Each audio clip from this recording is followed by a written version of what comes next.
is not always easy. There are times when it feels like everything is going against us, when we face obstacles that seem insurmountable, and when we feel like giving up. This is harder than I thought. Hard? That must mean it's bad. No. Every time you face disappointment, you face heartache, you face defeat, you face setbacks, it's preparing you for what this world has in store for you. It is the test that creates credibility. It is the test that creates trust. So if you're going through a bankruptcy moment, that's your test of being trusted. In other words, you never think that a crisis comes to conclude your life. It comes to give credibility to your life. What you're going through is going to give you the respect of other people observing you. There are people who are praying that you fail, and then they'll trust you when you don't. They hope you won't make it, and when you make it, they congratulate you. Don't listen to the naysayers. Accept the test as part of you becoming a successful person. Successful people are always survival testimonies. They weren't born successful. Success is a result of going through a furnace, sleeping with lions, being torn apart, being ripped apart, being criticized and attacked. Success is what people think of you after they try to kill you. Life gonna whip your butt. Life is gonna bully you. Stop whining. Stop crying. Nobody cares. Be demanding. Let it hit you, but don't let it punk you. This is not an opposition. This is an opportunity. I don't care if you've been beaten to the floor, if your legs are too tired to lift that weight. Break through that barrier and create new ones for you and for others to show off. Get back up and live life. If I really work hard and use my mind and I get creative, there's something out there that I haven't discovered. There's always an answer. You can do more than you think you can do. You can have more than you think you can have. The possibilities for you are unlimited. If you're coming back from adversity and devastation, it's unlimited of what you can do. There's no guarantee that because somebody is now down on their luck, they can never come back. Who can guarantee that you can't make? No one can do that. You don't know what the possibilities are for your life. You want your stuff? It's necessary you take responsibility for it. That you make it happen, that you don't give up, that you don't take any objection or disappointment or defeats personally, that you keep on keeping on, that you don't decide that I can't make it because you can't see the light at the end of the tunnel, that you realize that's a part of the program.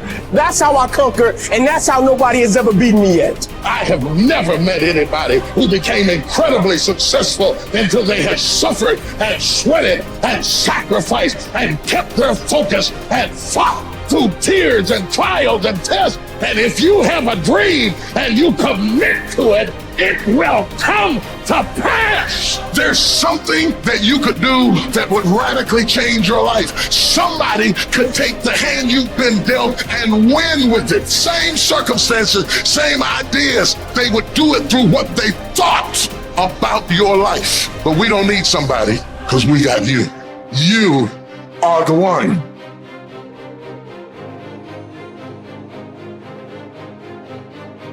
Remember then, that if you think the things which are by nature slavish to be free, and the things which are in the power of others to be your own, you will be hindered, you will lament, you will be disturbed, you will blame both gods and men.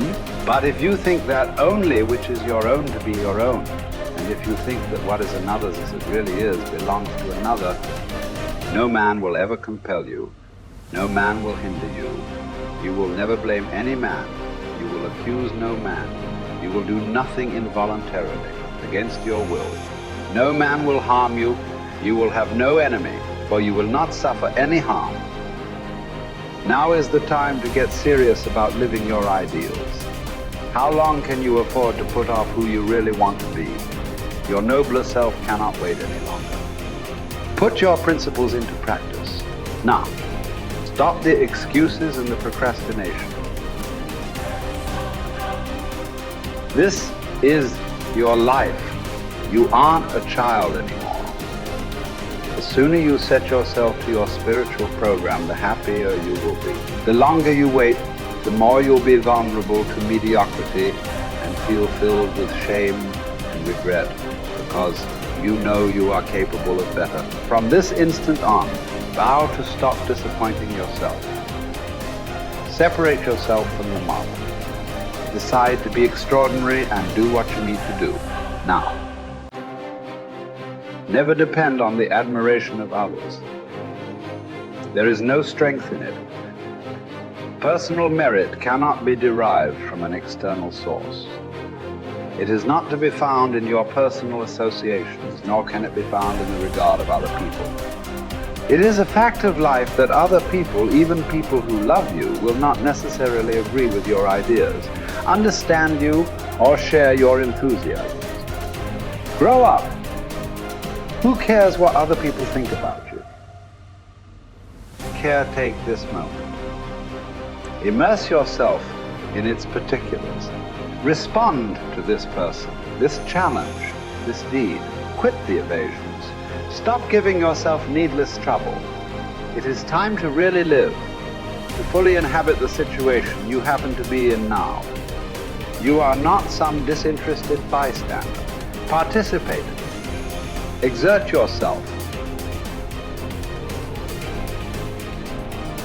It was Benjamin Disraeli. He says, nothing can resist the will of a people that will stake even their existence on the extent of their purpose for good. That when you dedicate your life to something, you bring on some powers in the universe that works through you to bring about changes that you would never ever know unless you have dedicated yourself. I'm reminded of a young guy who was on a bus, a little young fellow, and some kids were picking at him, some bigger guys, and they kept on thumping him on the head and hiding their hands. And so he got tired of them doing that, and he stood up so he would not be around them, out of their reach. And they took him and said, sit down. They set him down. And he stood back up and said, I don't want to sit down. They said, sit down. Didn't we tell you? And they pushed him back down. I don't want to sit down. They said, sit down. And they held him down. And he looked at him. He said, you might hold me down, but I'm standing up inside myself. And what we have got to do is know that there's something about you. There's something about us.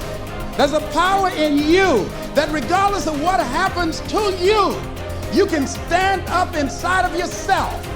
I think that's what the poet meant when he says, out of the night that covers me, black as a pit from pole to pole, I thank whatever gods there may be for my unconquerable soul. You have an unconquerable soul. Something that George Bernard Shaw said that I think has some power for us. I'd like to share it with you. He said, this is the true joy in life. And one of the things that he said, and I loved when he talked about man and Superman, he said that we should establish a tribunal where people would be required to come once a year to give a reason why they should be permitted to go on living for the next year. Can you imagine all the do-nothings hopping from one foot to the other trying to give some justification why they should be allowed to live for the next year? Well, what do you do? I drank a little bit. What are you contributing to life? I go to work every day. No, are you making a difference in the universe? Why should we allow you to continue to occupy this space? Can I come back to that one? This is a true joy in life. The being used for a purpose recognized by yourself as a mighty one. Being a force of nature instead of a feverish, selfish little clod of ailments and grievances, complaining that the world will not devote itself to making you happy. I am of the opinion, George Bernard Shaw goes on to say, that my life belongs to the whole community. And as long as I live, it is my privilege to do for it whatever I can. I want to be thoroughly used up when I die. For the harder I work, the more I live.